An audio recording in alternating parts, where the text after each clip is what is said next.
Hi everyone. तो आज की इस वीडियो में हम कवर करने वाले हैं नज़ीम एज़ेकिएल का Night of the Scorpion and An Introduction, Kamala Das का एन इंट्रोडक्शन और ए के रामानुजन का ओबिच्युरी। इन तीनों वर्क को इसी में हम कवर करने वाले हैं। एकदम इजी वे में हम पढ़ेंगे एंड कहानी के थ्रू पढ़ के निकल जाएंगे, ठीक है। क्योंकि यही तीन छूट रहे थे और रेप ऑफ द लॉक छूट रहा था, तो रेप ऑफ द लॉक मैंने करा दिया है। एंड नज़ीम एज़ेकिएल का नाइट ऑफ द स्कॉर्पियन ओबिच्युरी मैंने कराया था, लेकिन थोड़ा सा मिस्टेक था तो मैंने डिलीट कर दिया था उसको, ठीक है। एंड इसका जो मतलब इनका है एन इंट्रोडक्शन, तो वो करा देंगे। बाकी पोइट्री का सेक्शन आपका कंप्लीट हो गया है। और उन ड्रेक वॉलकॉट का a for cry from Africa, वो भी इसी में हम आज कवर कर लेंगे। आपकी पोइट्री सेक्शन कंप्लीट है। प्रोज का दो चार बच रहा है, उसको भी इसी तरह कवर करेंगे, तो वो भी कंप्लीट हो जाएगा। बाकी आपका जो लिटरेरी मूवमेंट्स है उसको हम, जैसे मैंने पोस्ट कॉलोनियल वैसे दिया था ना, वैसे ही करा देंगे MCQs के थ्रू, ठीक है। कंप्लीट हो जाएगा। चलिए, नज़ीम एज़ेकिएल की night of the Scorpion and philosophy दोनों को कवर करने वाले हैं। इसमें इनका 2 वर्क दिया हुआ है, एक है नाइट ऑफ द स्कॉर्पियन, दूसरा है फिलॉसफी, ठीक है। तो पढ़ने वाले एक फैक्ट बताना चाहूँगी कि जो इनका ये जो वर्क है ना, ये जो Night of the scorpion philosophy, ठीक है, जो फिलॉसफी है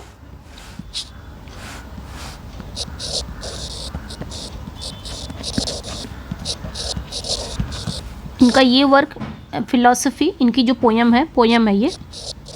and Night of the Scorpion, Night of the Scorpion, ये poem philosophy, Night of the Scorpion. And एक और पोयम इनकी है Poet Lover and Bird watcher.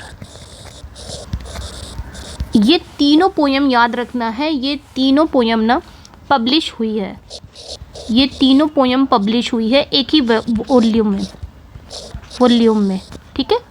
एक ही वॉल्यूम में पब्लिश हुई है। उस वॉल्यूम का टाइटल क्या था? द एग्जैक्ट नेम,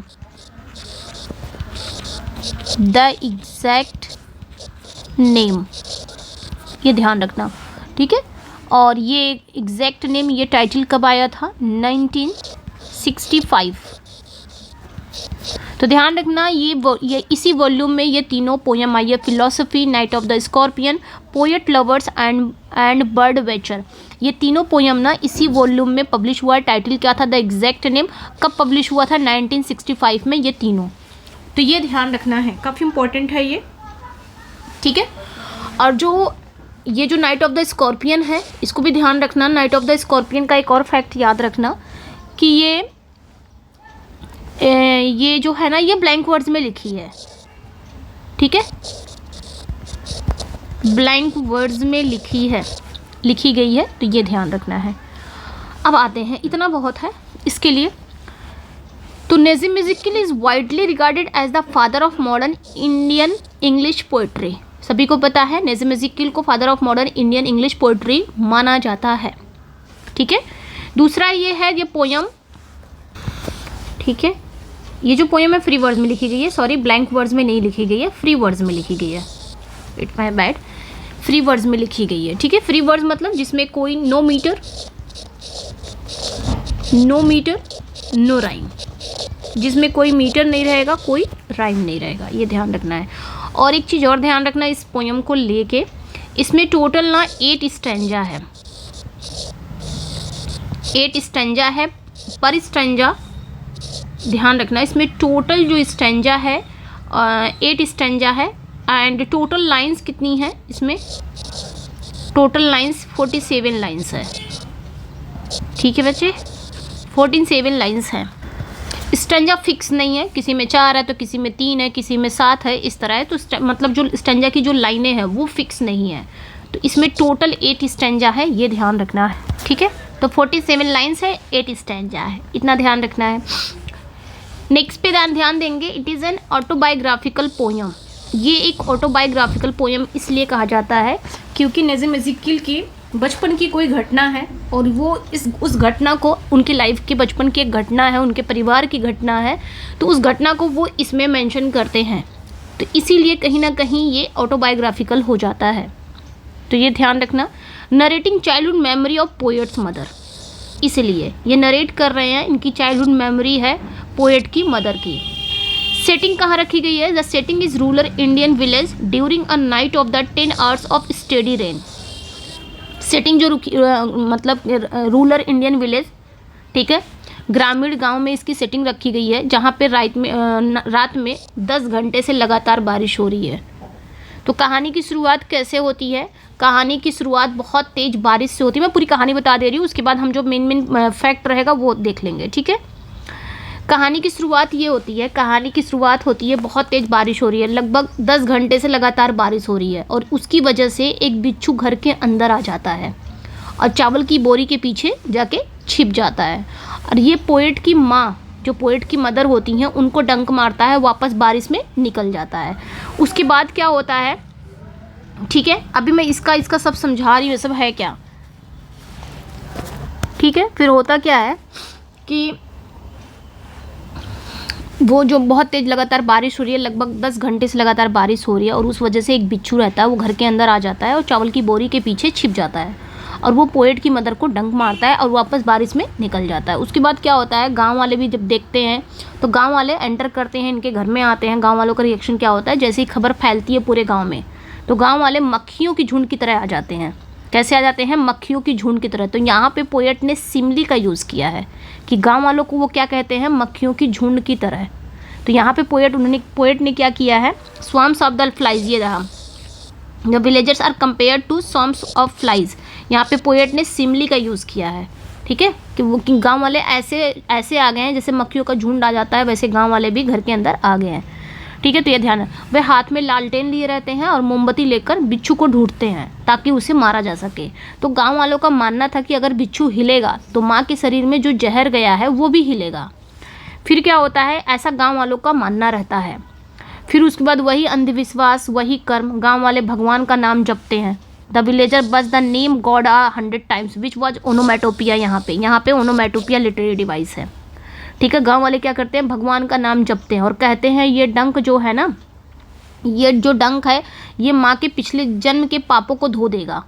यानी कि आज बिच्छू ने जो काटा है, इससे ये पता चलता है कि पिछला जन्म जो माँ ने पिछले जन्म में कोई पाप किया होगा, उसका यहाँ पे धो दिया, वो पाप खत्म हो गया, या अगले जन्म के दुखों को कम कर देगा। या माँ का अगर अगला जन्म होगा तो वो जो दुख, मतलब उनको दुख नहीं मिलेगा, वो ख़त्म कर देगा। तो इसे एक प्यूरिफिकेशन प्रोसेस मानते हैं। कौन मानता है? ये लोग मानते हैं, गाँव वाले इसे एक प्यूरिफिकेशन प्रोसेस मानते हैं, ठीक है। फिर पिता जो रहते हैं, जो इनके फादर रहते हैं, वो क्या करते हैं, ये सारा मैं समझा दे रही हूँ ऐसे, ठीक है। जो इनके फादर रहते हैं, पोएट के जो फादर हैं, वो कैसे हैं, वो रेशनलिस्ट हैं, तर्कवादी हैं। वो ये सारी चीज़ें दकियन उसी चीज़ों को नहीं मानते हैं, जादू टोने में विश्वास नहीं करते हैं, लेकिन अपनी बीवी को तड़पता देख, अपनी पत्नी को तड़पता देख वो भी मजबूर हो जाते हैं। और हर तरह की जो जड़ी बूटी है, हर्ब्स वगैरह हैं, जड़ी बूटी है, पाउडर है, यहाँ तक कि मिट्टी का तेल, पैराफिन, यहाँ तक कि मिट्टी का जो तेल होता है पैराफिन, माँ के पैर में डालकर आग लगा देते हैं ताकि जहर जल जाए। मतलब है, इनके जो फादर रहते हैं वो रेशनलिज्म है, तर्कवादी है। वो इन सभी चीज़ों को, अंधविश्वास है, कर्म है, अगला जन्म, पिछला जन्म, इन सारी चीज़ों को नहीं मानते हैं। लेकिन अपनी पत्नी की इस हालत को देखते हुए वो भी मजबूर हो जाते हैं, तो वो भी ये सारे काम करने लग जाते हैं। Powder, mixture, herbs and hybrid, ये सारी चीज़ें लगाने लग जाते हैं। मिट्टी का तेल वगैरह पैर में डाल देते हैं ताकि जहर निकल जाए। फिर क्या होता है, तो यहाँ पे देखिए पर्सोनिफिकेशन यूज़ हुआ है, ध्यान रखना, ठीक है। फ्लेम फीडिंग, यहाँ पे पर्सोनिफिकेशन का यूज़ हुआ है। खैर, 20 घंटे का दर्द हो जाता है। उसके बाद क्या होता है कि 20 घंटे के दर्द के बाद जब जहर उतरता है ना, तो माँ ये कहती है, क्या कहती है, जब 20 घंटे के बाद, पूरा टोटल 20 घंटे का दर्द रहता है, और 20 घंटे के दर्द के बाद जब जहर उतरता है, तो माँ ये नहीं कहती कि मुझे बहुत दर्द हुआ है, नहीं, वो गॉड को शुक्रिया कहती हैं और कहती हैं बिच्छू ने उसे काटा, उनके बच्चों को छोड़ दिया। तो यहाँ पे ये लाइनें वो कहती हैं, काफ़ी इंपॉर्टेंट लाइन है, thank God the scorpion picked on me and spared my children. और यही इस पोइट्री का सबसे वो इमोशनल पार्ट है जो माँ के निस्वार्थ प्रेम को दिखाता है, ठीक है, तो ये ध्यान रखना है। ये जो पोयम है ये सुपरस्टिशन यानी कि गांव वालों का जो अंधविश्वास है, और रेशनलिज्म यानी कि उनके फादर जो तर्कवादी थे उनके बीच कंट्रास्ट दिखाता है, और मैटरनल लव है जो माँ के प्रति प्यार, जो माँ अपने बच्चों के प्रति प्यार वो दिखाती है ये पोयम। ठीक है, मैंने बताया पोयम नज़ीम इज़िक्किल की ये पोयम पब्लिश कहाँ हुई थी, तो 1965 का कलेक्शन था द एग्जैक्ट नेम के वॉल्यूम में ये पोयम पब्लिश हुई थी। 3 पोयम पब्लिश हुई थी, तो ध्यान रखना है। तो ये थी भाई पूरी कहानी, ये आपने ध्यान रखना है। ठीक है, अब बात करेंगे हम यहाँ पे एक चीज़ और ध्यान रखना, यहाँ से आपका फिलॉसफी आई थिंक स्टार्ट हो गया है। हाँ, फिलॉसफी है, उसके बाद यहाँ पे दिया गया है। एक चीज़ ध्यान रखना यहाँ पे, मैं पहले इसी का क्लियर कर दूँ, नज़ीम इज़िक्किल का ही नाइट ऑफ द स्कॉर्पियन पहले हम क्लियर कर देते हैं, उसके बाद आते हैं दूसरी पोयम पे। तो यहाँ तो कहानी समझ में आ गई है ना। अब यहाँ पे एक चीज़ ध्यान रखना कि जो Night of the Scorpion the use of the word diabolic, यहाँ पे मैंने बताया था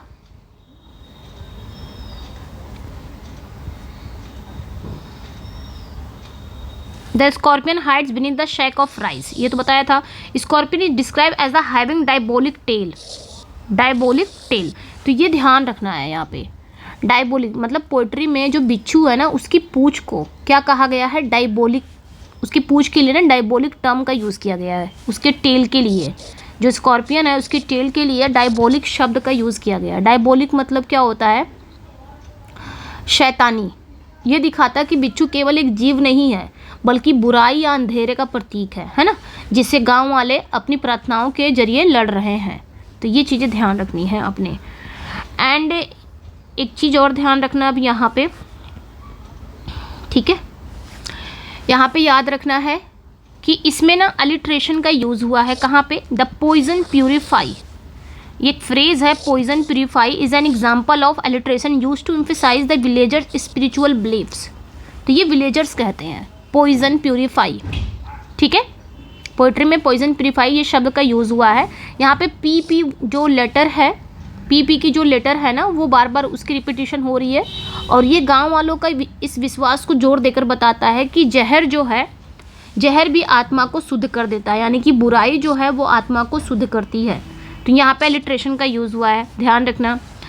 उसके बाद क्या है, Ezekiel use the repetition of the phrase may the mimic the chanting rhythm of the villagers prayers. तो विलेजर जो होते हैं ना वो मानते हैं कि ये पिछले जन्म का कोई वो होगा, पिछले जन्म का पाप होगा जो इस समय धुला जा रहा है या अगले जन्म। तो विलेजर जो होते हैं ना वो एक फ्रेज को बार बार कहते हैं।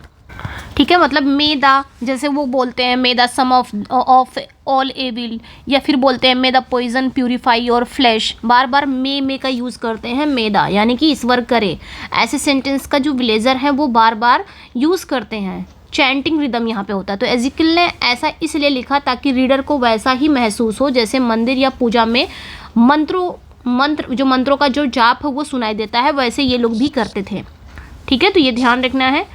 Poem transition from the external word rain villagers scorpion and the internal word of the mother feeling and the final stanza. तो पोएम जो है बाहरी दुनिया से आंतरिक दुनिया को दिखाती है, यानी कि पोइट्री की शुरुआत बाहरी घटनाओं, जैसे बारिश हो रही है, बाहर हो रही है, बिच्छू का डंक जो होता है वो बाहर से ही बिच्छू आता है घर के अंदर मार देता है डंक, गांव वाले भी बाहर से ही आते हैं। तो ये बाहरी घटनाओं को दिखाती है। और लास्ट में पोएम में लास्ट में क्या होता है, माँ की ममता पर ख़त्म होता है ना, इंटरनल वर्ड दिखाता है, यानी कि माँ की ममता जो दिखाता है कि शोर शराबे और अंधविश्वास से बड़ी माँ की शांति और प्रेम है।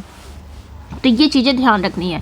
इतना हो गया है आपका, एंड समझ में आ गया होगा नाइट ऑफ द स्कॉर्पियन के बारे में। सिंपल सा मैंने बता दिया है, इसमें बस यही चीज़ें ध्यान रखनी है, इंपॉर्टेंट है। शैक ऑफ राइस, विलेजर्स का कंपेयर किया गया है सॉन्ग्स ऑफ द फ्लाइज, यहाँ पे सिमली का यूज़ हुआ है।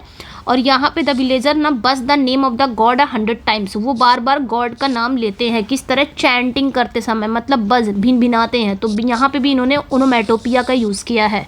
ठीक है, फिर यहाँ पे ध्यान रखना, the giant scorpion shadow on the mud baked wall reflect the superstition and fears on the peasant.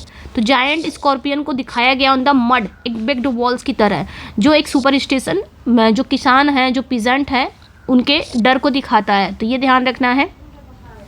Villager का मानना है कि with every moment scorpion make the poison moves on the mother, जब जैसे मतलब जैसे जैसे वो स्कॉर्पियन हिलेगा वैसे वैसे माँ के अंदर का जो ब्लड है वो हिलेगा, जहर फैलेगा, कहने का मतलब ये है। ठीक है, तो ये चीज़ें मैंने बता दी हैं। तो यही था नाइट ऑफ द स्कॉर्पियन की कहानी। अब हम आ जाते हैं फिलॉसफी की कहानी को देख लेते हैं। ओके, या ये रहा फिलॉसफी जो इनकी पोयम है। नेक्स्ट जो पोयम है फिलॉसफी, तो फिलॉसफी भी कब आई थी? 1965 में, सेम वॉल्यूम में, द एग्जैक्ट नेम टाइटल में ही छपा था। मैंने बताया ना 3 पोयम थी। तो ये जो पोयम है ना फिलॉसफी, ये पोयम एक्सप्लोर करती है tension between logic and intuition, यानी कि पोइट्री। ठीक है, मतलब ये जो पोयम है, सिंपली याद रखना, ये पोयम लॉजिक प्लस इंट्यूशन के बीच में एक्सप्लोर करती है। ठीक है, यानी कि यहाँ पे ये कह रहे हैं, ये कहना, ये पोयम थोड़ी सी टफ है क्योंकि ये लॉजिक और यानी कि दिमाग और दिल के बीच के अंतर को बताती है। सिंपल याद रखना है, दिमाग और दिल के बीच के जो अंतर है। इंट्यूशन पोइट्री मतलब वही दिमाग मतलब आप लॉजिक कैसे लगाओगे? दिमाग से लगाओगे। और इंट्यूशन यानी कि पोइट्री कहाँ से निकलती है? दिल से निकलती है ना। तो यहाँ पे दिमाग और दिल के बीच के अंतर को बताया है इस पोयम में। ठीक है, ये ध्यान रखना है। जैसे कि पोएट इसमें क्या कहते हैं, दर्शन की बात करते हैं, दर्शन वर्सेस पोइट्री, कविता, पोयम। तो दर्शन प्लस कविता। तो एजिकल कहते हैं कि जो दर्शन शास्त्र है, जो फिलॉसफी है, वो चीज़ों को बहुत गहराई और तर्क से देखता है। मैं ऐसे ही समझा दे रही हूँ आपको। ठीक है, यहाँ पे एजिकल जी का कहना है कि जो फिलॉसफी है, जो दर्शन शास्त्र है, वो कोई भी चीज़ों को ना बहुत गहराई से देखता है, बहुत डीपली देखता है और लॉजिक से देखता है, जिससे कभी कभी क्या होती है, कोल्ड लूसिडिटी पैदा होती है।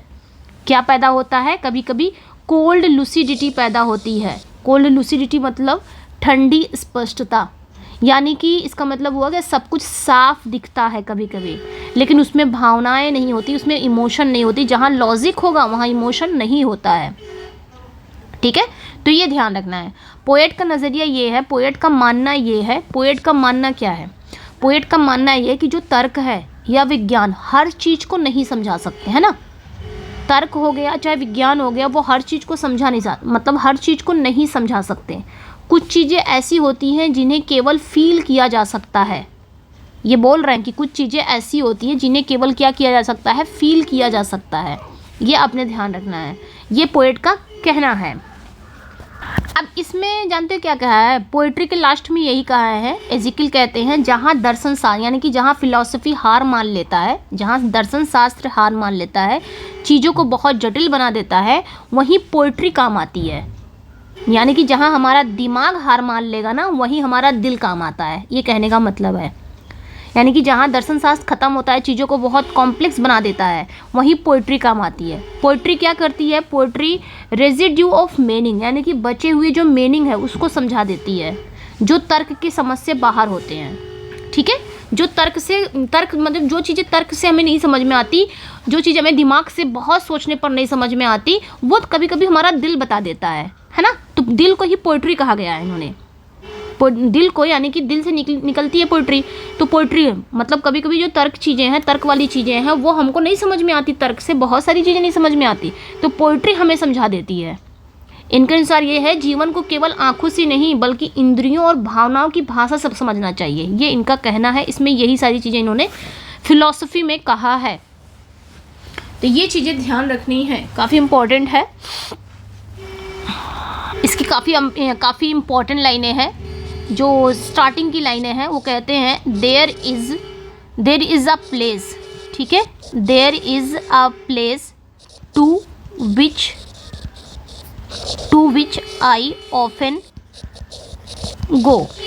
ये इसकी शुरुआत। ठीक है, अब यहाँ पे एक चीज़ ध्यान देंगे, यहाँ पे इन्होंने एक वर्ड का यूज़ किया है, वे ऑफ द वर्ल्ड, यानी कि संसार का तरीका। एजिकल कहते हैं कि असली दुनिया जो है, फिलॉसफी में वो कहते हैं कि असली दुनिया जो है, असली दुनिया और नेचर साफ़ सुथरी या सीधी नहीं होती, ये उलझी हुई रहती है, एकदम मैसी होती है, बिखरी होती है, जिसे केवल किताबी ज्ञान से नहीं समझा जा सकता। जैसे आप दुनिया की कोई भी चीज़ें या नेचर को समझने के लिए सिर्फ किताबी ज्ञान से थोड़ी ना समझोगे, उसके लिए आपको खुद उतरना पड़ेगा, उस लायक होना पड़ेगा, फिलॉसफी पढ़नी पड़ेगी, दर्शन शास्त्र पढ़ना पड़ेगा उसके लिए, समझने के लिए।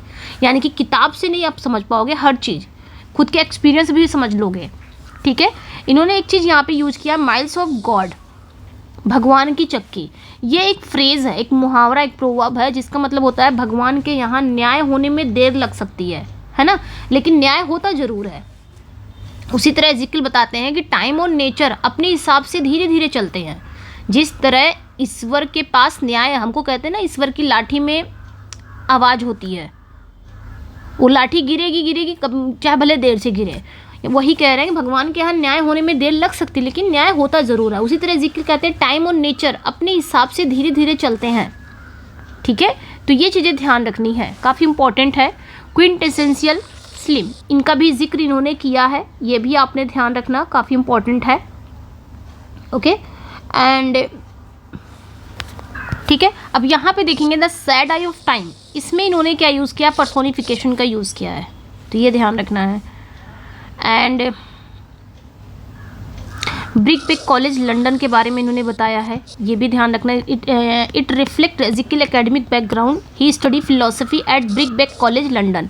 ये जो पोयम है ये 4 स्टैंजा में है, जो फिलोसफी पोयम है ये 4 स्टैंजा में है, और इसकी जो राइमिंग स्कीम है AA है, तो ये ध्यान रखना है। यहाँ पे जैसे कि मैंने बताया the way of the world के बारे में एजिकियल डिस्क्राइब करते हैं लैंडस्केप को, the way of the world के बारे में, मतलब संसार का तरीका क्या है। जैसे कि मैंने अभी बताया कि असली दुनिया और नेचर साफ़ सुथरी या सीधी नहीं होती, ये संसार का तरीका, ये उलझी हुई है, बहुत मैसी है, लेकिन इसे केवल किताबी ज्ञान से नहीं समझा जा सकता। माइल्स ऑफ गॉड के बारे में, भगवान की चक्की के बारे में मैंने बताया ही। अब एक चीज़ और ध्यान रखना, एजिकियल जो थे वो बेन इज़राइल के मेंबर थे, बेन इज़राइल मतलब यहूदी कम्युनिटी के ये मेंबर थे। अब चूँकि ये क्या थे, मतलब जो इस माइनॉरिटी के मेंबर थे, चूँकि ये क्या थे, एक अल्पसंख्यक में आते हैं, इसलिए ये भारतीय समाज को एक साथ 2 नज़र से देख पाते थे। एक तो ये देख पाते थे भारतीय तौर पर ये इनसाइडर थे, एक एज एन इंडियन ये इनसाइडर थे, और एक क्रिटिक के तौर पर ये आउटसाइडर थे। तो एक चीज़ ध्यान रखना, इसमें अल्पसंख्यक थे, इसलिए ये भारतीय समाज को ना एक साथ 2 नज़र से देख पाते थे। जब भारतीय रहते थे तो ये इनसाइडर मतलब अंदर से देखते थे समाज को, और जब एक क्रिटिक के तौर पे ये आउटसाइडर देखते थे, ठीक है। तो ये ध्यान रखना। ये जो पोयम है ना, ये पोयम कहती है कि जब लॉजिक काम करना बंद कर दे, यानी कि जब तर्क काम करना बंद कर देता है, तो मनुष्य को ना मिथ और इमेजिनेशन में शरण लेनी पड़ती है। इनका कहना है जब फिलॉसफी किसी दिन काम करना बंद कर देना, तो अपने आप ही हमें मिथ, ठीक है, मिथक या कल्पना में शरण लेनी पड़ेगी, यानी हर चीज़ का जवाब विज्ञान के पास नहीं होता है, ये इनका कहना है, ये आपने ध्यान रखना है। ओके, तो ये काफ़ी अच्छा पॉइंट्स था। यहाँ पे एक चीज़ ध्यान रखना आपने, क्वेश्चन क्या पूछे जा सकते हैं।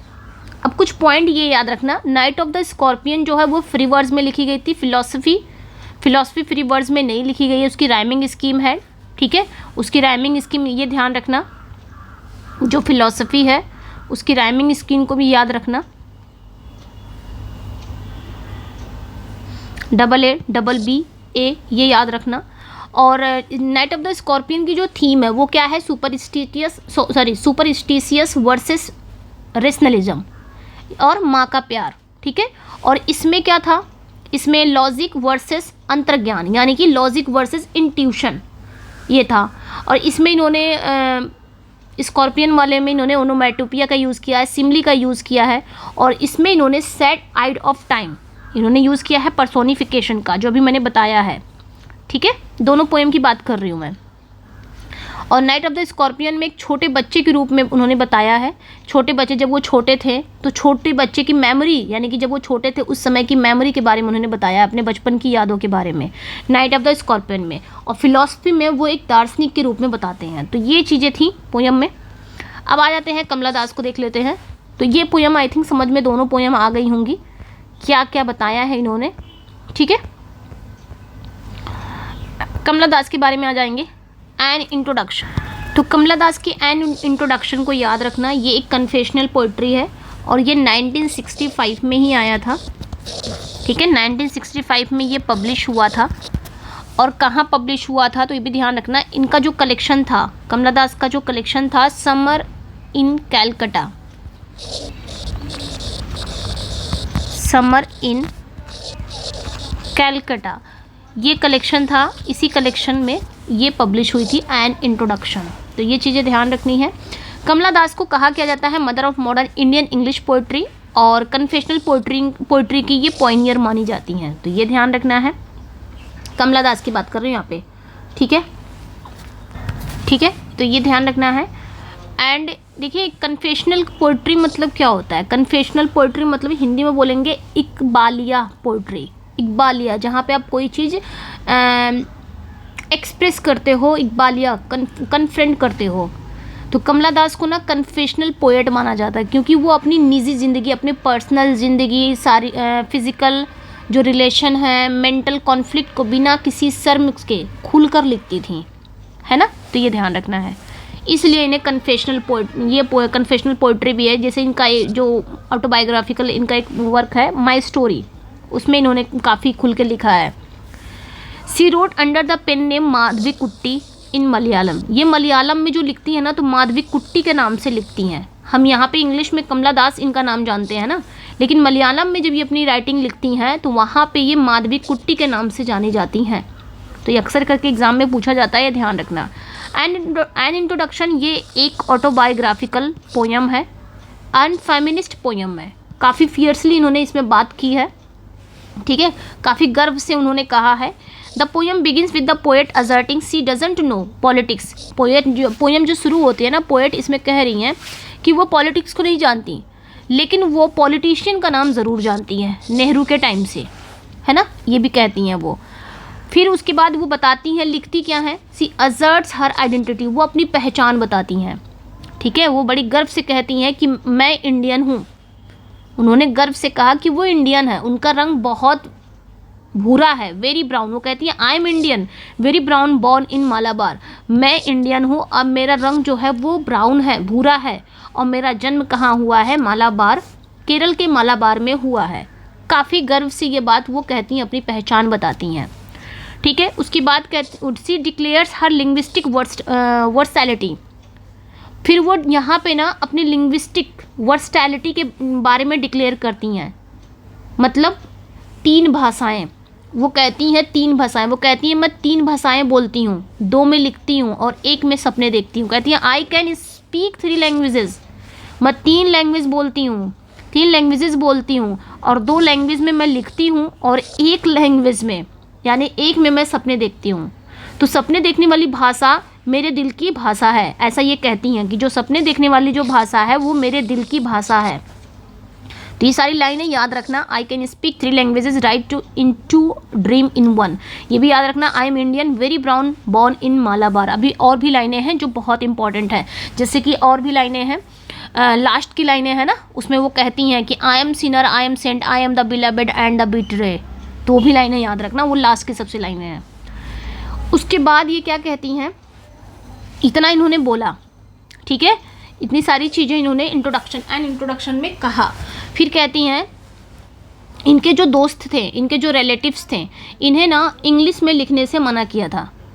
क्यों मना किया था? क्योंकि इंग्लिश इनकी मातृभाषा नहीं थी, मदर टंग नहीं थी, इसलिए इनके जो दोस्त थे, इनके जो रिलेटिव्स थे, वो कहते थे तुम इंग्लिश में मत लिखना। तो इन्होंने उसको जवाब दिया। क्रिटिक्स थे, जो फ्रेंड्स थे, इसे कहते थे don't write in English, claiming it was not her mother tongue, जैसे मैंने भी बताया। फिर वो डिफेंड करती हैं इसी चीज़ को, इंग्लिश लैंग्वेज को ही डिफेंड करती हैं, जवाब देती हैं कि मेरी अंग्रेजी आधी और आधी भारतीय हूँ। वो कहती हैं calling it honest human and half English half Indian. ध्यान रखना, इन क्रिटिक्स एंड फ्रेंड्स को वो जवाब देती है। जो क्रिटिक्स फ्रेंड इन्होंने जो क्रिटिक्स थे, जो फ्रेंड थे, इनको मना किए थे कि डोंट राइट इन इंग्लिश में मत लिखना। तब इन्होंने उन सबको जवाब दिया कि मेरी अंग्रेजी आधी अंग्रेजी है और आधी भारतीय है, यानी कि मेरी जो अंग्रेजी है, मैं जो लिखती हूँ ना, वो आधी अंग्रेजी आधी भारतीय है, लेकिन ये ह्यूमन है और ये मेरी अपनी है। ये भी बात कहती है, लेकिन ये ह्यूमन है और ये मेरी अपनी है। इसकी कमियाँ, इसकी जो इम्प्योरिटी ही इसे मेरी पहचान बनाती है, ये इन्होंने कहा है। तो ये ध्यान रखना है, काफ़ी इंपॉर्टेंट ये सारी लाइनें हैं। ओके, अब बात करेंगे आगे क्या कहती हैं। आगे, rebellion against patriarchy, poem details her early marriage at the age 15 to an older man. फिर ये बताती हैं ये कहती है ना कि उनकी मेरी जो शादी हुई थी वो मात्र 15 साल की उम्र में एक उम्रदराज पर्सन से कर दी गई थी। फिर बताती हैं कि बीटन वर्ड का ये यूज़ करती हैं। बीटन मतलब पीटा जाना, इस शब्द का इन्होंने यूज़ किया जो शादी के शुरुआती दिनों में दर्द और दुख को दिखाता है। फिर कहती हैं यहाँ पे ये आगे कहती हैं पुरुष बनने की कोशिश भी इन्होंने किया था। जब जान गई कि पीटा जा रहा है, मारा जा रहा है महिलाओं के साथ, ये सारी चीज़ें हैं, तो फिर ये महिलाओं वाली आइडेंटिटी थी उसको मिटाना ही चाहती थी। तो समाज के बंधनों से तंग आकर इन्होंने विद्रोह किया। इन्होंने अपने बाल कटवा लिए, अपने भाई की शर्ट और पतलून पहनना शुरू कर दिया ताकि ये औरत के पारंपरिक पहचान से बच सके। कोई इनको ये ना बोले कि ये औरत है और तुम्हें ये चीज़ें फॉलो करनी है। होता था ना, तो ये उस चीज़ से बहुत ज़्यादा समाज के बंधनों से तंग आ गई थी। तो इन्होंने विद्रोह किया, अपने बाल कटवा लिए, भाई की शर्ट और पैंट पहनना शुरू कर दिया ताकि कोई उन पे औरतों वाला लगाम ना कसे। फिर क्या हुआ, कैटेगराइजर्स, समाज के वो लोग जो महिलाओं को टोकते रहते हैं, उन्हें इन्होंने क्या कहा है, कैटेगराइजर्स कहा है। ये ध्यान रखना, ये सोसाइटी के वो लोग हैं जो महिलाओं को टोकते हैं, अरे ये मत पहनो, जींस मत मतलब साड़ी में रहो, ऐसे रहो वैसे रहो, मतलब जो टोकते रहते हैं कि तुम महिला हो, महिला की तरह रहो, है ना। कहते हैं fit in wear sari, sari में ही फिट रहोगी। बी अ गर्ल, लड़की बन के रहो, महिला हो, बोलते नहीं औरत हो तो औरत की तरह रहो, इस तरह की बातें। तो इस तरह की जो सोसाइटी बोलती थी, उस सोसाइटी को इन्होंने क्या कहा है, कैटेगराइजर्स कहा है। ठीक है, तो ये ध्यान रखना, समाज के वो लोग जो महिलाओं को टोकते हैं उन्हें कैटेगराइजर्स कहा है। ये लोग उन्हें सलाह देते थे। ये जो कैटेगराइजर्स थे ना, जो समाज के लोग थे, ये कमला दास जी को क्या सलाह देते थे कि साड़ी पहनो, लड़की बनो, पत्नी या रसोइया बनकर रहो। कहते थे साड़ी पहनो, लड़की बनो और बीबी बन के रहो, रसोइया बन कर रहो, घर में खाना बनाओ, रोटी पकाओ, यही चूल्हा चौका। ठीक है, फिर क्या हुआ, उसके बाद यहाँ पे एक चीज़ ध्यान रखना, साड़ी का वर्ड यूज हुआ है। साड़ी यहाँ पे केवल एक कपड़ा नहीं है बल्कि एक स्ट्रेट जैकेट, क्या है, एक स्ट्रेट जैकेट है, एक ऐसा तंग लिबास जो पागल खाने में कैदियों को बांधने के लिए यूज़ किया जाता है ना। तो उसकी तरह है ये साड़ी, ये महिला की लिबर्टी को बांधने का प्रतीक है साड़ी, तो ध्यान रखना। उसके बाद क्या होता है, द ओल्ड मैन, मतलब पोइट्री में पति या पुराने पुरुष को इन्होंने क्या कहा है, ट्रेडिशन का प्रतीक माना गया है। पोइट्री में पति के बारे में या पुराने जो ओल्ड मैन है उनके बारे में इन्होंने क्या कहा है, ट्रेडिशन का प्रतीक जो अपनी ताकत से औरत को दबाकर रखता है। ठीक है, ये ध्यान, ठीक है, तो ये ध्यान रखना है। मतलब द ओल्ड मैन का जो इन्होंने जिक्र किया है, इसमें जो भी ओल्ड मैन का जिक्र किया है, तो यहाँ पे इन्होंने अपने पति के बारे में बात किया है या उन पुराने पुरुषों की परंपरा के बारे में बात किया है जो अपनी ताकत से औरतों को दबाकर रखते हैं। जैसे कि इनकी जो एक ऑटोबायोग्राफी है माई स्टोरी को पढ़कर इस पोइट्री के दर्द को बेहतर समझा जा सकता है। अगर आप ये पोइट्री पढ़ना चाहते हो इंट्रोडक्शन, तो इसके पहले इनकी माई स्टोरी पढ़ो। इसमें इन्होंने अपने फिजिकल बनावट में बदलाव, उससे जुड़े हर डर का जिक्र किया है। तो एक चीज़ ध्यान रखना है, ठीक है। एक चीज़ और ध्यान रखना है अपने बच्चा, ठीक है। यहाँ पे एक पॉइंट और ध्यान रखना कि इनको ना सिल्विया प्लाथ से इनकी तुलना की जाती है। इनकी तुलना किससे, सिल्विया प्लाथ से, SYLVIA, सिल्विया प्लाथ। इनकी कंपैरिजन सिल्विया प्लाथ से की जाती है। और ये कहाँ की हैं, ये अमेरिका की हैं। सिल्विया प्लाथ कहाँ की हैं, अमेरिका की हैं। अमेरिका में ये भी जो सिल्विया प्लाथ है ना, ये भी अपनी पर्सनल ज़िंदगी, दर्दनाक ज़िंदगी के बारे में लिखती हैं, खुल के लिखती हैं। वैसे ही भारत में कमला दास भी लिखती हैं, इसलिए इन्हें भारत की सिल्विया प्लाथ कहा जाता है। तो भारत की सिल्विया प्लाथ अगर पूछा जाएगा तो कमला दास को कहा जाता है, ठीक है। ये भारत की है और ये सिल्विया प्लाथ अमेरिकन है, तो ये ध्यान रखना है। एक चीज़ और ध्यान रखना है यहाँ पे, the poem is rebellion against patriarchal norms and linguistic colonialism, मैंने बताया भी। It was publish in her first collection Summer in Calcutta 1965। The tone is conversational है, बोल्ड है एंड डेफिएंट है। She converted to Islam late in the life, अपनी life के last में इन्होंने इस्लाम को कबूल कर लिया था और नाम क्या रख लिया था, कमला सुरैया। ये ध्यान रखना है, ठीक है। अब यहाँ पे आ जाएंगे, इंट्रोडक्शन क्या है, iambic pentameter variation though the largely follow rhythm of natural speech. She uses the metaphor dressing in sari, इन्होंने ड्रेसिंग इन साड़ी, इसमें इन्होंने मेटाफर का यूज़ किया है। क्या यूज़ किया है, मेटाफर का यूज़ किया है, ये ध्यान रखना। ठीक है, मेटाफर का इन्होंने यूज़ किया है as symbol of conforming to show the straitjacket. अभी मैंने ऊपर बताया साड़ी का मतलब, यहाँ साड़ी केवल कपड़ा नहीं है बल्कि एक स्ट्रेट जैकेट की तरह है। स्ट्रेट जैकेट मतलब एक ऐसा तंग लिबास है जो पागल खाने में कैदियों को बांधने के लिए यूज़ होता है। तो ये महिला, यहाँ पे साड़ी पहना है तो साड़ी पहना, महिला की लिबर्टी ख़त्म करना, ठीक है। तो ये ध्यान रखना। एक लाइन है, the language I speak becomes mine, it's distortion it's squareness is a defence of Indian English. यहाँ पे ये बात ये कहती हैं, ठीक है। तो ये भी ध्यान रखना है, काफ़ी इंपॉर्टेंट है। ये बात ये कहती हैं, ये लैंग्वेज का यूज़ करते हैं। द लैंग्वेज, जो लैंग्वेज मैं बोलती हूँ, बिकम्स माइन, वो मेरी है। इट्स डिस्टॉर्शन इट्स स्क्वायरनेस, इन्होंने इंडियन इंग्लिश को डिफेंस किया है, ठीक है। फिर उसका Das use the character the old man, मैंने ऊपर बताया इसके बारे में। चलिए, हर ऑटोबायोग्राफी माई स्टोरी, मैंने इसके बारे में बताया है। माई स्टोरी जो कि ओरिजिनल इसका क्या है, एंटे कथा, provide the approach context. She described her physical growth, the limbs swelled and 1 or 2 places sprouted hair using raw unpolished imagery typically of confessional poetry। तो ये ध्यान रखना है, यहाँ पे एक पॉइंट्स ध्यान रखना और, ठीक है। मतलब उन्होंने अपने फिजिकल ग्रोथ को the limbs swelled and 1 or 2 places sprouted hair using raw unpolished imagery typical of confessional poetry, इसके रूप में इन्होंने यूज़ किया है। कैटेगराइज, मैंने कहा ना, सोशल जो पुलिस है जो डिमांड करते हैं औरतों को कि कैसे रहो, वाइफ की तरह रहो, कुक की तरह रहो, मतलब औरत की तरह रहो, घर में खाना बनाना, खिलाना पिलाना, यही काम है। तो ये चीज़ें ध्यान रखनी है, ठीक है। मैंने बताया भी, Das was often compared Sylvia Plath and Annie Sexton. The poem ends with the lack of period in many editions, symbolizing the ongoing nature of the female is। ये ध्यान रखना है। अब यहाँ पे एक पॉइंट और ध्यान रखना, ये वाला ध्यान रखना कि इस पोएम में जानते हो क्या है, the poem concludes with powerful assertion of the universal I, ठीक है। यूनिवर्सल आई लास्ट में वो कहती हैं ना, I am every woman who seeks love. वो बार बार लास्ट में यही कहती है ना कि मैं ही पापी हूँ, मैं ही संत हूँ।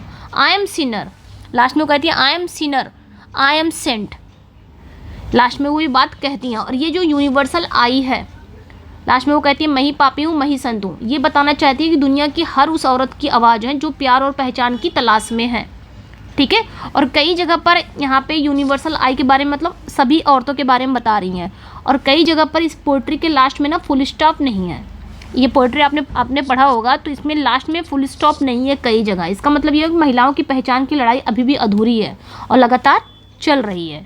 तो ये ध्यान रखना है। लास्ट में वो लास्ट लाइन है ना, वो बोलती हैं कि I am sinner, I am saint, I am the beloved and the betray. तो ये ध्यान रखना है। अब इसमें से आप क्या याद रख सकते हो, तो एन इंट्रोडक्शन, ये ध्यान रखना कि ये 1965 में समर इन कैलकटा जो कलेक्शन है इनका, उसमें पहली बार छपी थी। और मलयालम में इनका जो नाम है, मतलब मलयालम में जो राइटिंग करती हैं तो इनका उसमें नाम क्या है, माधवी कुट्टी के नाम से जाना जाता है। ये कन्फेशनल पोएट हैं, कन्फेशनल पोएट्री लिखती हैं। कन्फेशनल पोएट्री मतलब निजी और साहसी खुलासे करने वाली स्टाइल है, ठीक है। तो ये ध्यान रखना है। आई एम आई मतलब अपनी स्वतंत्र पहचान की घोषणा कर रही हैं। और इस्लाम धर्म इन्होंने बाद में कबूल कर लिया था, तो इस्लाम धर्म कबूल करने के बाद अपना नाम क्या रखी थी, कमला सुरैया।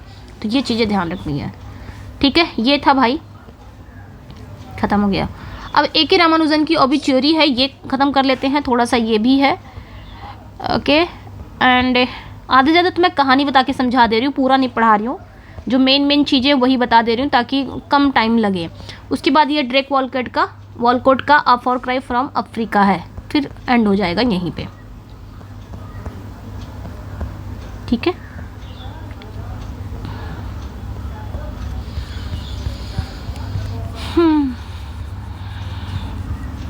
एक साथ कंप्लीट करना होता है, डिफ़िकल्ट टास्क है, ठीक है। तो ए के रामानुजन की अब ओबिच्युरी पढ़ेंगे। ओबिच्युरी का मतलब क्या होता है, शोक संदेश, ठीक है। उस टाइम भी मैंने पढ़ाया था, बस उसमें क्या था ना कि पोएम की थोड़ी सी लाइनें ना वो हो गई थी, गलत हो गई थी। सो मैंने क्या किया, उस वीडियो को डिलीट कर दिया था, बच्चे ने बताया था। तो ओबिच्युरी मतलब शोक संदेश जो डेथ पर लिखी गई है। ये बाकी पोइट्री से बिल्कुल अलग है। जहाँ आमतौर पर लोग मरने वालों की तारीफ़ करते हैं, वहीं जो रामानुजन जी हैं ये बहुत ही डिटैच्ड हैं और आयरॉनिक लहजा अपनाते हैं। और इन्हीं की फादर की डेथ हुई है। अपने फादर की डेथ के बाद क्या क्या चीज़ें हैं, फादर डेथ फादर की डेथ हो गई है, उसके बाद फादर क्या क्या छोड़ के गए हैं घर में, इसी के बारे में ये कहीं ना कहीं आयरोनिक अंदाज में बताते हैं, सटायर करते हैं। ठीक है, तो ये आपने ध्यान रखना है ओबिचुअरी के बारे में। ठीक है, तो ए.के. रामानुजन जी जो हैं वो पॉलीमैथ है, पोएट है, ट्रांसलेटर है एंड फोकलोरिस्ट है। तो ये ध्यान रखना है जो ए.के. रामानुजन जी हैं। टाइटल का मतलब क्या हो गया? ओबिचुअरी का मतलब मैंने बताया शोक संदेश पर लिखी गई है, और ओबिचुअरी का मतलब होता है न्यूज़पेपर में छपने वाला शोक संदेश। ठीक है, और ये जो पोयम है ना, ये आयरोनिक एंड डिटैच वे में लिखी गई है फादर की डेथ के बारे में, तो आयरोनिक स्टाइल इन्होंने अपनाया है। The poem is a part of 1971 collection title relation. ये जो पोयम है ये 1971 में इनका कलेक्शन आया था रिलेशन, उसमें पब्लिश हुई थी। ठीक है, इसमें 8 स्टैंजा है और पर स्टैंजा 7 लाइन्स का है, तो ये ध्यान रखना है। अनोखा नज़रिया है इनका। ठीक है, ए.के. रामानुजन जी हैं जो उनका अनोखा नज़रिया है। रामानुजन अपने पिता की डेथ पर दुखी होने के बजाय एक वैज्ञानिक या एक इतिहासकार की तरह घटनाओं को देखते हैं। इसे एंटी सेंटिमेंटल पोइट्री कहा जाता है। क्या कहा जाता है? एंटी सेंटिमेंटल, क्योंकि एक पिता की डेथ हो जाएगी तो ऑब्वियसली उनका बेटा दुख जताएगा, लेकिन यहाँ पे वो एक बेटे के नज़रिए से नहीं देखते इस पोयम को। यहाँ पे वो लिख रहे हैं एक वैज्ञानिक के नज़रिए से, एक इतिहासकार की नज़र से वो घटनाओं को देख रहे हैं और लिख रहे हैं। तो ये चीज़ें ध्यान रखनी है। फादर की डेथ हो गई है। अब फादर की जब डेथ हो गई है तो लाइनें यहीं से स्टार्ट होती है। Father when he passed on left dust on table of papers left debt and daughters. और क्या छोड़ के गए हैं? मतलब फादर तो चले गए हैं, लेकिन उनके जाने के बाद उन्होंने क्या छोड़ के गए हैं? टेबल पर एक न्यूज़पेपर छोड़ के गए हैं, कर्ज छोड़ के गए हैं, और क्या? और बिन ब्याही बेटियां छोड़ के गए हैं। और क्या छोड़ के गए? और एक पोता भी छोड़ के गए हैं जो बिस्तर गीला करता है। A bed waiting grandson named by the toss of a coin after him a house that leaned. यानी कि जिसका नाम कैसे पड़ा था? सिक्का ऐसे उछाल कर जिसका नाम पड़ा था, जो आम बात है ना। तो ये चीज़ें ध्यान रखिए। फादर की लेगेसी यहाँ पे इन्होंने बताया है dust on a table of papers and debt and daughter, जो मैंने अभी बताया।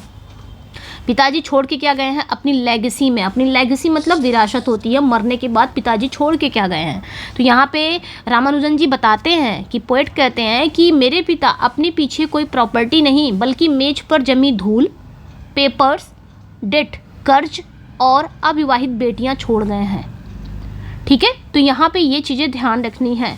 यहाँ पे इन्होंने डेट एंड डॉटर्स के बारे में बात किया है, जो कि एक सामाजिक कटाक्ष करते हैं। डेट एंड डॉटर्स के जरिए पोएट बताते हैं कि समाज में बेटियों की शादी और दहेज की बोझ पर एक करारा व्यंग करते हैं। ठीक है, तो ये ध्यान रखना।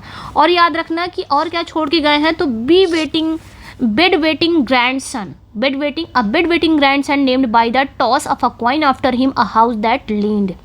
नहीं, यहाँ तक ले लेते हैं क्वाइन आफ्टर। ठीक है, तो और क्या छोड़ के गए हैं ये ध्यान रखना। उन्होंने एक बिस्तर गीला करने वाला पोता छोड़ा है, जिसका नाम कैसे रखा गया था? टॉस ऑफ क्वाइन, यानी कि सिक्का उछालकर पिता के नाम पर रखा गया था। ये दिखाता है कि जीवन और नाम केवल एक इत्तेफाक है।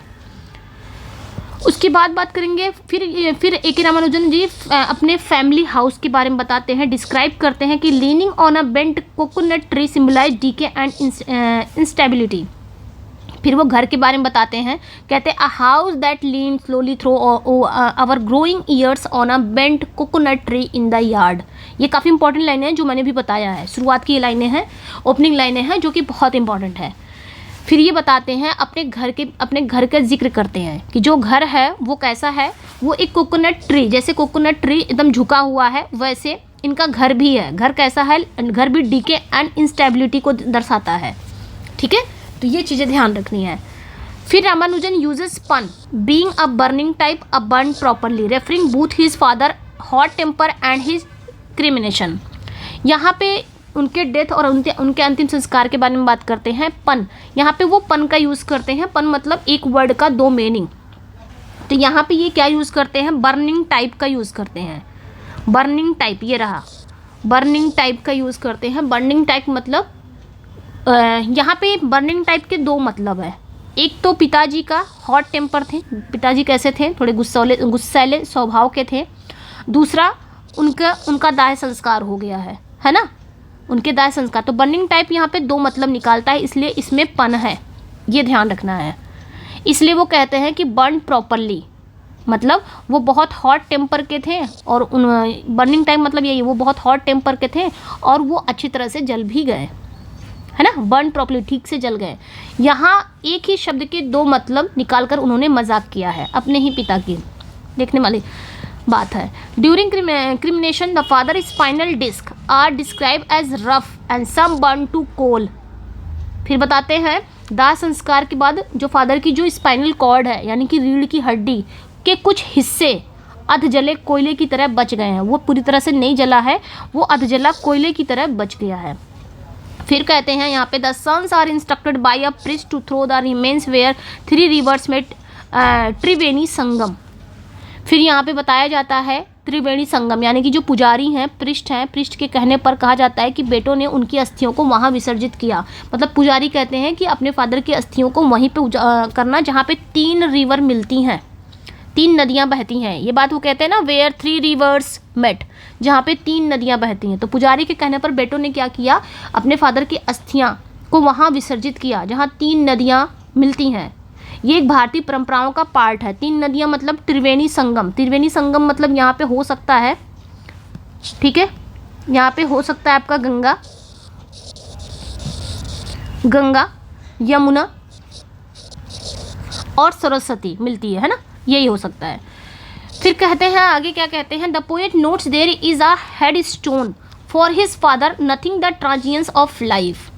फिर आगे ये कहते हैं पोएट ना एक नोट के बारे में बताते हैं कि there is no headstone, कोई भी हेड स्टोन नहीं है उनके फादर का, सिर्फ ये nothing the transience of life, ठीक है, उनके जीवन के कुछ पल के अलावा। तो ये ध्यान रखना। फादर बर्थ वॉज सिजेरियन इन अ ब्राह्मीण गेटो। तो ये ध्यान रखना, यहाँ पे वो बोलते हैं, यहाँ पे वो कहते हैं कि जो फादर थे, यहाँ पे ये कहते हैं कि जो फादर हैं वो एक ब्राह्मीण गेटो मतलब अग्रहार यानी कि दक्षिण भारत में ब्राह्मण की बस्ती, उसे ही कहा जाता। तो पोएट बताते हैं कि पिता का जन्म जो हुआ था वो एक रूढ़िवादी माहौल में हुआ था, सिजेरियन माहौल में हुआ था, ठीक है, एक रूढ़िवादी माहौल में हुआ था, ये बताना है। फिर आगे कहते हैं फिर वो कहते हैं कि उनके फादर की डेथ कैसे हुई थी, हार्ट फेलियर से हुई थी। कहाँ पे, फ्रूट मार्केट में हुई थी। तो ये ध्यान रखना है। फिर कहते हैं obituary itself reduce 2 lines in a inside column of Madras newspaper. फिर यहाँ पे वो कहते हैं 2 लाइन का संदेश कहते हैं कि पिता की डेथ की खबर मद्रास के एक न्यूज़पेपर के भीतर पन्ने पर केवल 2 लाइनों में छपी थी।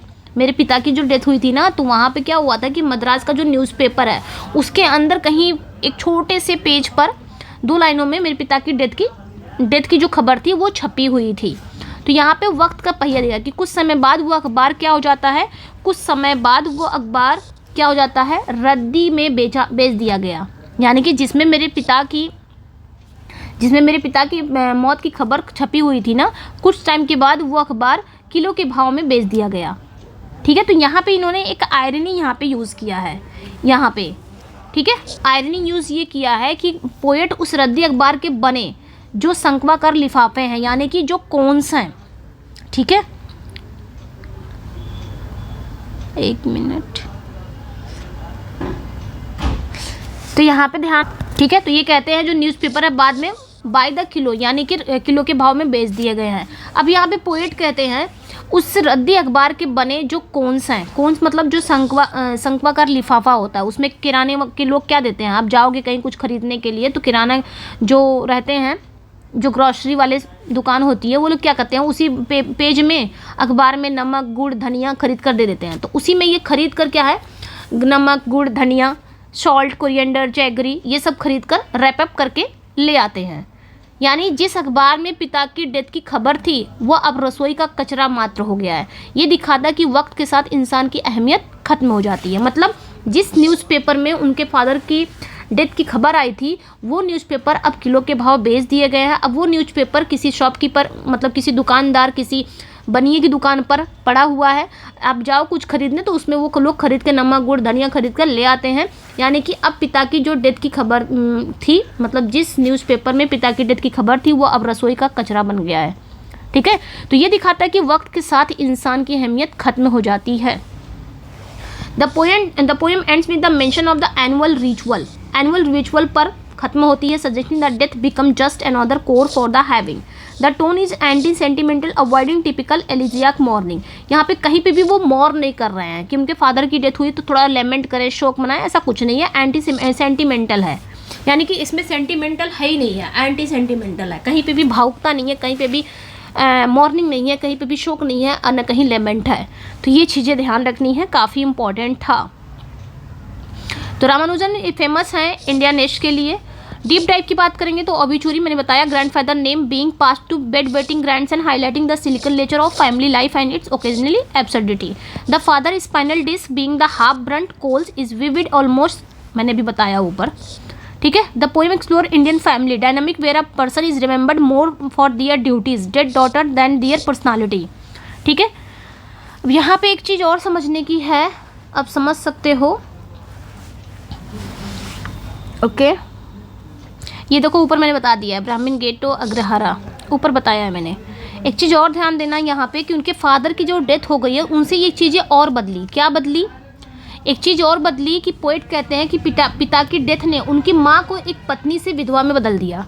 यहाँ पोएट माँ के दुख की बात नहीं कर रहे हैं, बल्कि समाज में उनके बदले हुए दर्जे की बात कर रहे हैं, है ना। क्योंकि पिता की डेथ हो गई तो देखो समाज में मेरे माँ का जो वो था, बदला हुआ जो रूप था, बदला हुआ रूप, अपनी पत्नी से वो क्या बन गई, विधवा बन गई, है ना। तो रामानुजन की खास बात ये है कि वो छोटी छोटी चीज़ों को बहुत सटीक वर्णन करते हैं, जैसे अधजली हड्डी, जैसे उन्होंने बताया ना कि मेरे फादर की जो स्पाइनल कॉर्ड थी, जो हड्डी थी, वो कोयले की तरह रह गई। इसको कितने अच्छे से उन्होंने डिस्क्राइब किया। अखबार का कोना जो रहता है, जहाँ से हम फाड़ के कोई नमक या धनिया या फिर गुड़ दुकानदार देते हैं, तो उसको कितने अच्छे से, कोन्स को कितने अच्छे से उन्होंने डिस्क्राइब किया है। तो ये चीज़ें ध्यान रखनी है, ठीक है। तो ये प्रोफेसर थे यूनिवर्सिटी ऑफ शिकागो के, ये ध्यान रखना है। एंड बाकी ये सारी चीज़, three rivers mention are the Ganga, Yamuna and mythical Saraswati. तो ये चीज़ें थी भाई। लास्ट में आ गया है आपका ड्रेक वॉलकॉट का a for crime from Africa. अब यहाँ पे आप क्या याद रख सकते हो ओबिचुअरी में? एक तो याद रखना पिता का जन्म सिजेरियन से हुआ और डेथ कैसी हुई, हार्ट फेल से हुई और फ्रूट मार्केट में हुई थी।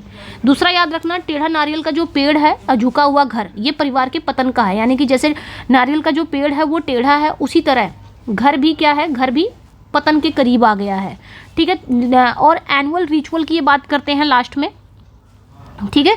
एनुअल रिचुअल की बात करते हैं लास्ट में। तो लास्ट में पोएट कहते हैं कि अब पिता केवल साल में एक बार रिचुअल बनकर आएंगे, श्राद्ध बनकर आएंगे ना। तो ये ध्यान रखना है। ये एक और स्टाइल कैसी अपनाई इन्होंने, आयरोनिक एंड डिटैच्ड। तो ये ध्यान रखना है, ये सारी इंपॉर्टेंट है। आ जाते हैं ड्रेक वॉलकॉट के बारे में पढ़ लेते हैं, उसके बाद ख़त्म करते हैं हम अपनी क्लास को। मैंने इसमें 4 चीज़ें कवर की हैं ना, ऐसे ऐसे कवर करेंगे तो हो जाएगा जल्दी। ऐसे अगर कवर करेंगे तो इस पर क्या कर दिया जाएगा, फिर क्वेश्चन कर लिया जाएगा, तो वो सही हो जाएगा आपका। बाकी जो छूटेंगे वो आपके MCQs में कवर हो जाएंगे, ठीक है। तो ड्रेक वॉलकॉट की a for cry from Africa, ये आई कब थी, 1962 में, ठीक है। 1962 में आया था। ड्रेक वॉलकॉट एक सेंट लूसियन पोएट हैं who one the Nobel price in literature 1992। तो 1992 जो ड्रेक वॉलकॉट थे ना, ये 1992 में इनको नोबेल प्राइज़ मिला था लिटरेचर में, ठीक है। और अ फार क्राई फ्रॉम अफ्रीका ये पोस्ट कॉलोनियल लिटरेचर का ही एक वर्क है, पोस्ट कॉलोनियल में आता है ये वर्क, ठीक है। और ये जो पोइट्री है वो, ये जो पोयम है ना अ फार क्राई फ्रॉम अफ्रीका, ये जो पोयम है ना, एक ऐसे पर्सन के इंटरनल कॉन्फ्लिक्ट को दिखाता है जो 2 संस्कृतियों के बीच फंसा हुआ है। हाइब्रिडिटी, इसी में आप यूज़ कर सकते हो हाइब्रिडिटी। हाइब्रिडिटी मतलब जो इंसान 2 संस्कृतियों के बीच में फंसा हुआ, जैसे कि ड्रेक वॉलकॉट जी थे, ये 2 संस्कृतियों में बीच, अफ्रीकी और यूरोपीय के बीच फंसे हुए थे, ठीक है। तो ये ध्यान रखना है। इनकी जो ग्रैंड मदर थी वो अफ्रीका की थी और इनके जो ग्रैंड फादर थे वो यूरोप के थे। तो इसलिए दोनों, इनके अंदर ना दोनों का खून था, इसलिए 2 संस्कृति इनके अंदर थी। तो 2 संस्कृतियों के बीच में तो हाइब्रिडिटी के लिए जाने जाते हैं, ऐसा भी ध्यान रखना, हाइब्रिडिटी, ठीक है। तो ये ध्यान रखना है। अब बात करेंगे हम a for cry from Africa deals with the Mau माऊ अपराइजिंग इन केन्या 1952 से 1960। तो बात अगर करेंगे, अच्छा इनको हाइब्रिडिटी मैंने बताया ना कि मिश्रित विरासत मिली थी, वॉलकॉट के जो दादा थे वो गोरे थे यानी कि यूरोपियन थे, और दादी थी वो अफ्रीकी थी, वो ब्लैक थी। तो इसी रीजन उनके मन में हमेशा एक द्वंद्व रहता था, मैं किसका साथ दूँ, यूरोपियन या अफ्रीका, किसकी तरफ रहूँ। दोनों जगह कहते हैं ना पेट भी जलता है पीठ भी जलती, कुछ इस तरह इनका वो था, कुछ इस तरह हाल था, है ना। तो ये ध्यान रखना है यहाँ पे। अब एक चीज़ और ध्यान रखना, अगर हम हिस्टोरिकल रेफरेंस की बात करें तो ये जो पोयम है ना, केन्या में एक माओ माओ करके एक विद्रोह हुआ था। कहाँ पे? केन्या में। माओ माओ अपराइजिंग मतलब माओ माओ विद्रोह पर ये पूरी तरह से ये आधारित है, जहाँ केन्याई मूल के किक्यू, ध्यान रखना यहाँ पे किक्यू यहीं पे होगा, चलो यहीं पे लिख दे रही हूँ ऊपर ही,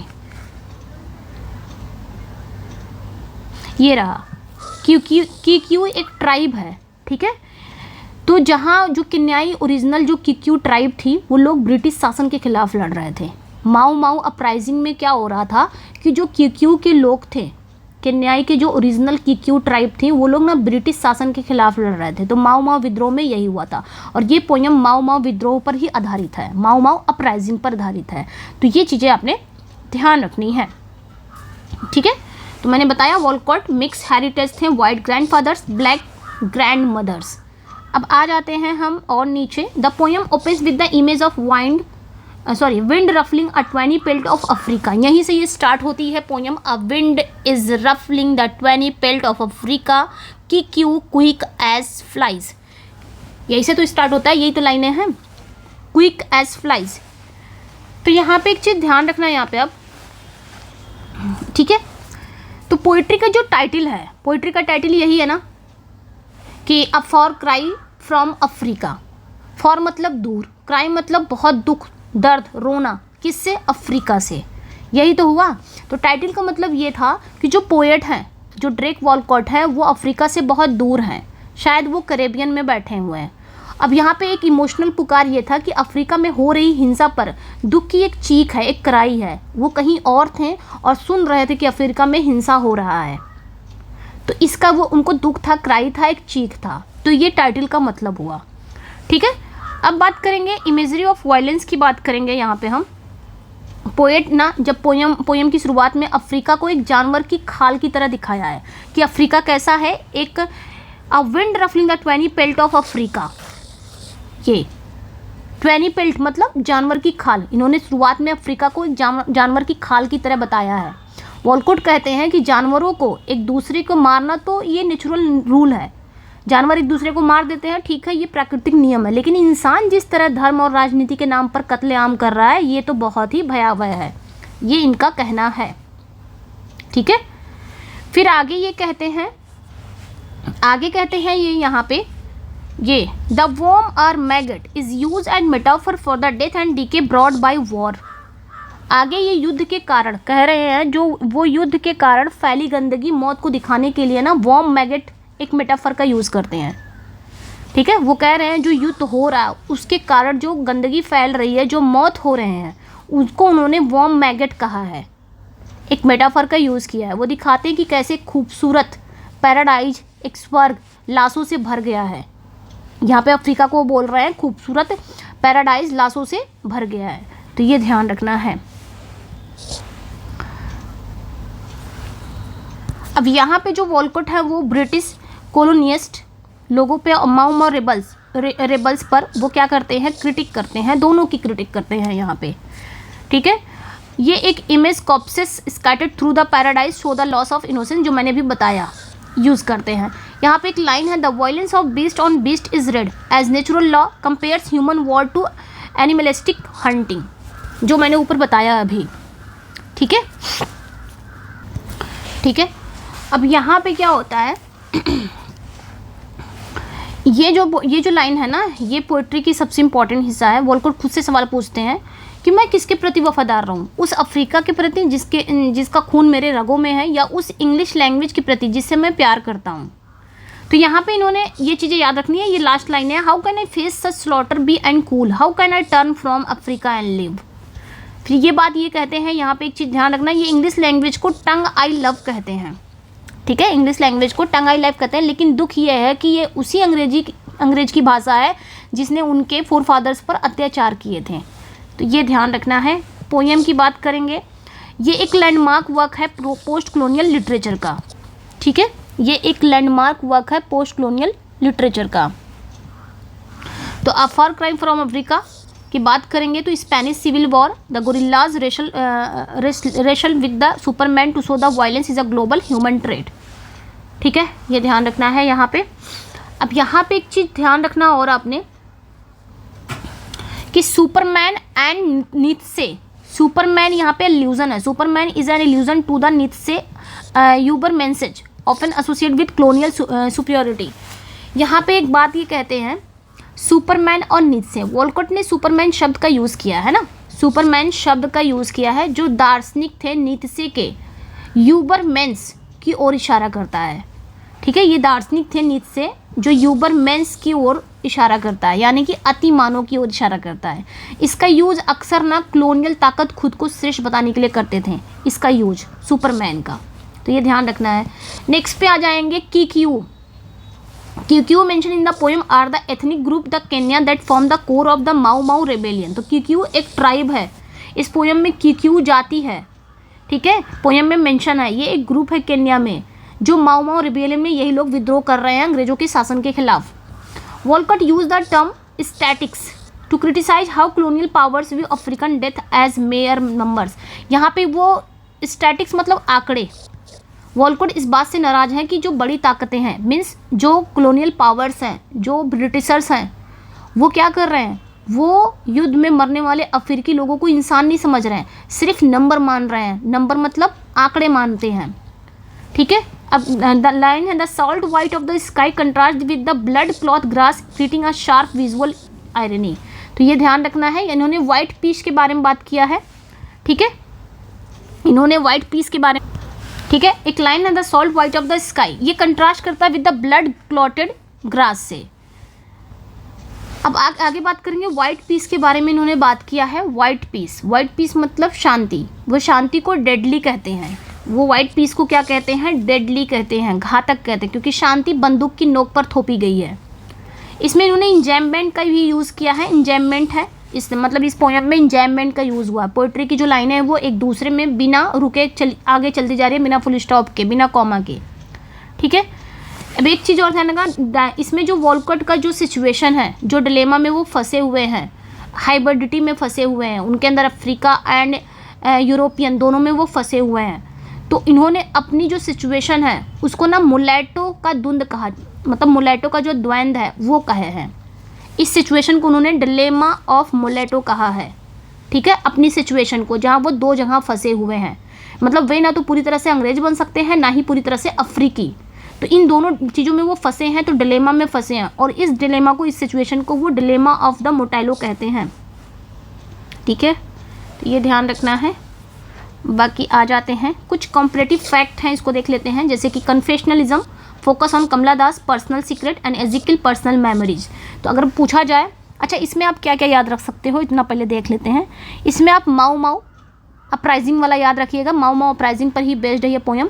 केन्या का जो औपनिवेशिक विद्रोही, यानी कि केन्या के जो किक्यू ट्राइब थी, उन्होंने ब्रिटिश शासन पर जो मतलब ब्रिटिश शासन विरोधी विद्रोह किया था। किक्यू ये केन्या की जनजाति है जिसने विद्रोह किया था। इसमें इन्होंने स्कैज़िम यूज़ किया है। अच्छा यहीं पे छूट गया है क्या, ये देखिए